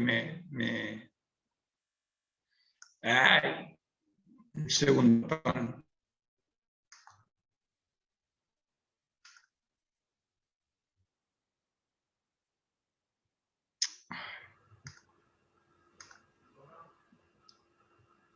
¿Cómo tiene que ser? ¿Qué les parece a ustedes?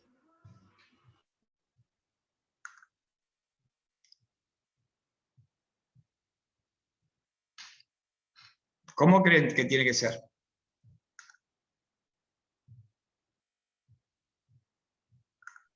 ¿Puede ser menor, profe? A ver, empecemos de vuelta. La tasa de descuento, o sea, la tasa que cobra,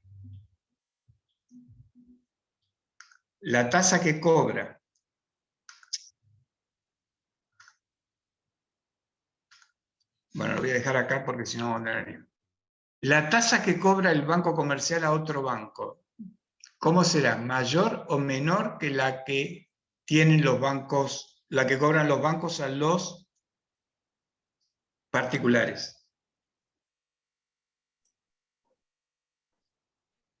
¿Mayor será porque tienen más fondos del banco, no?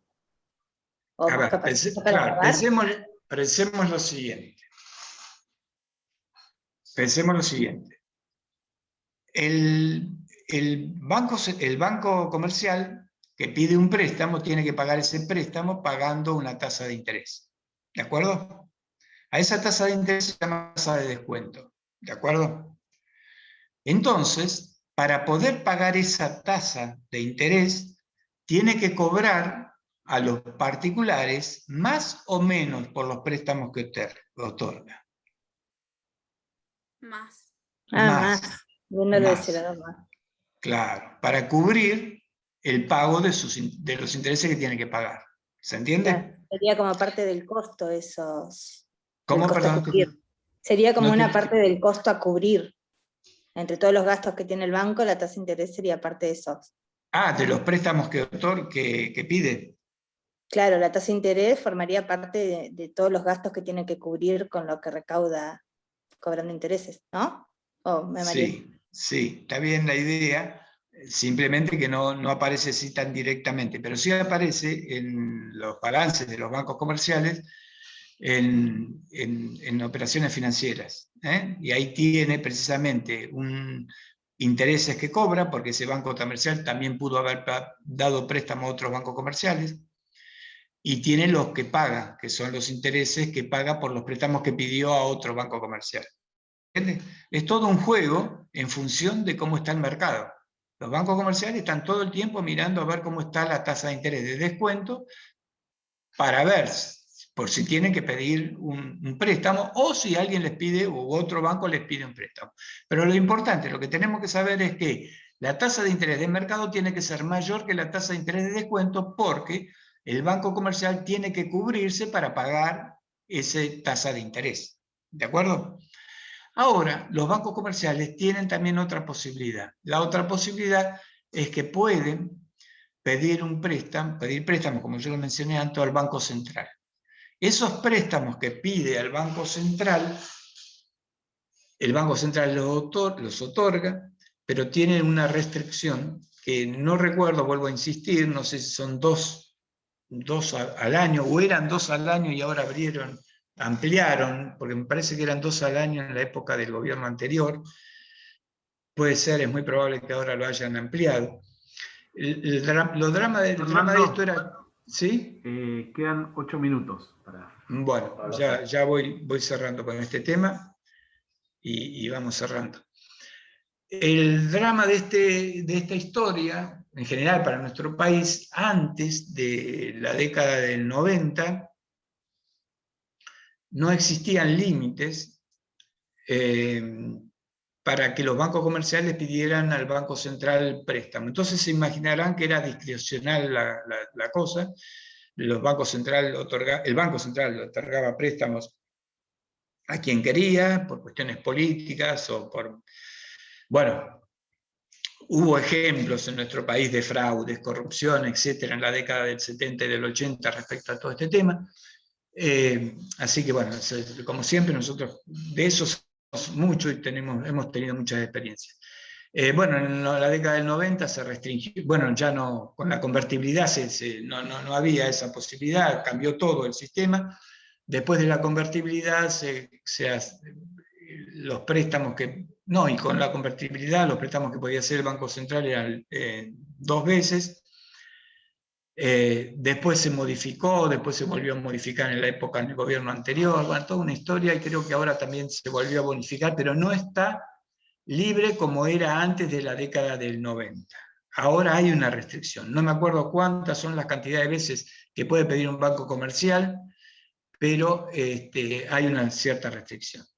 Bueno, la cuestión es que el banco comercial puede pedir al Banco Central un préstamo y el Banco Central le otorga, de acuerdo a eso, si está dentro de lo que corresponde, dentro de la ley, está dentro de las cantidades de veces que puede pedirlo, y el Banco Central le cobra un interés al banco comercial. Y ese interés que le cobra al banco comercial se le llama tasa de redescuento.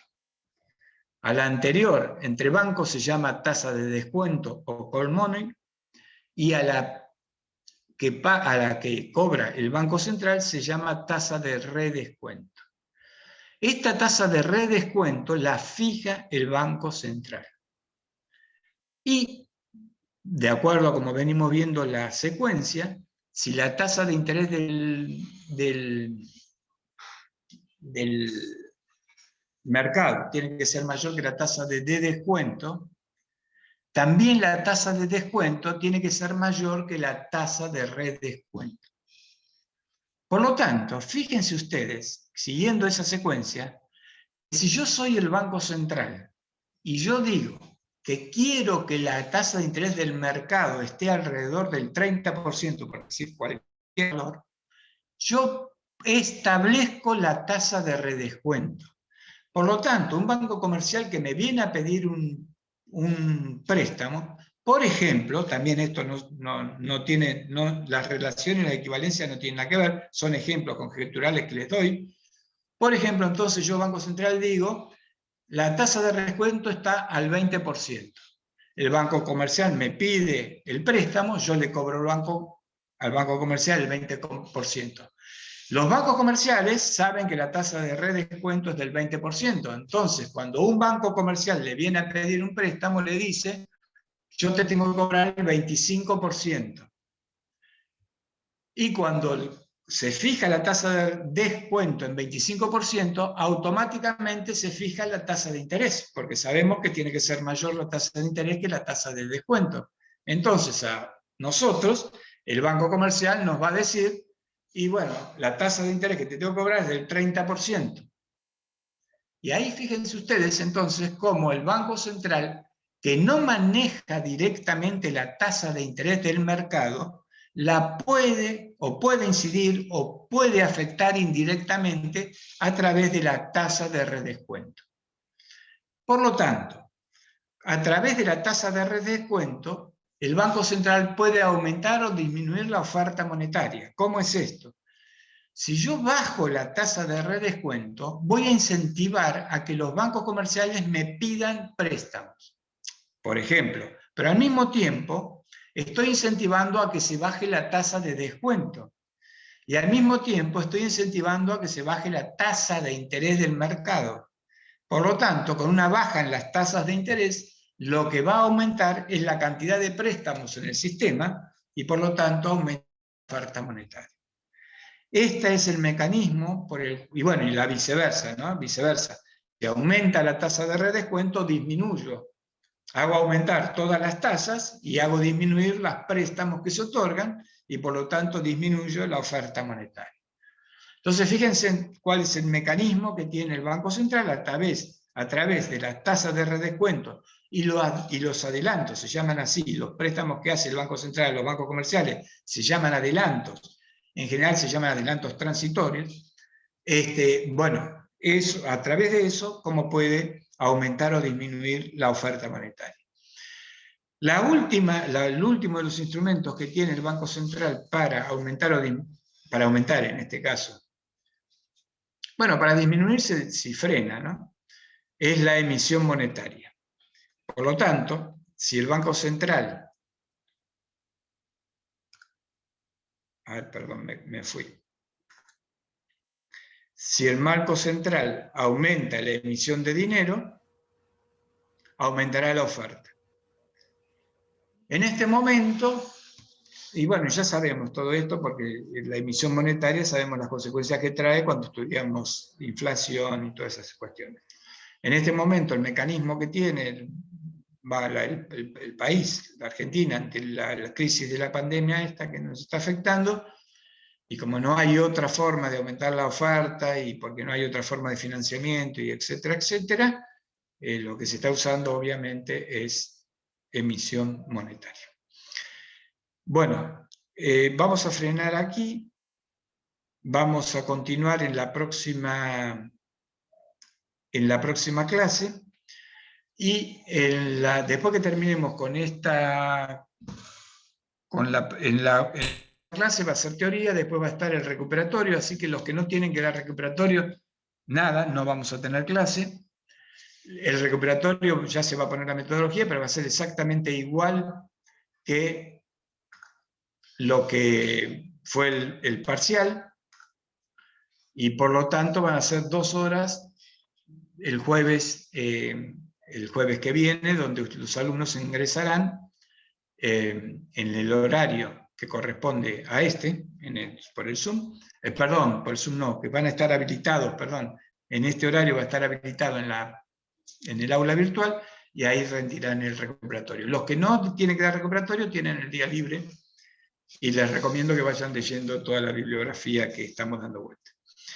Si no hay preguntas, entonces continuaremos ya la próxima clase el lunes. ¿De acuerdo? Buenas tardes a todos.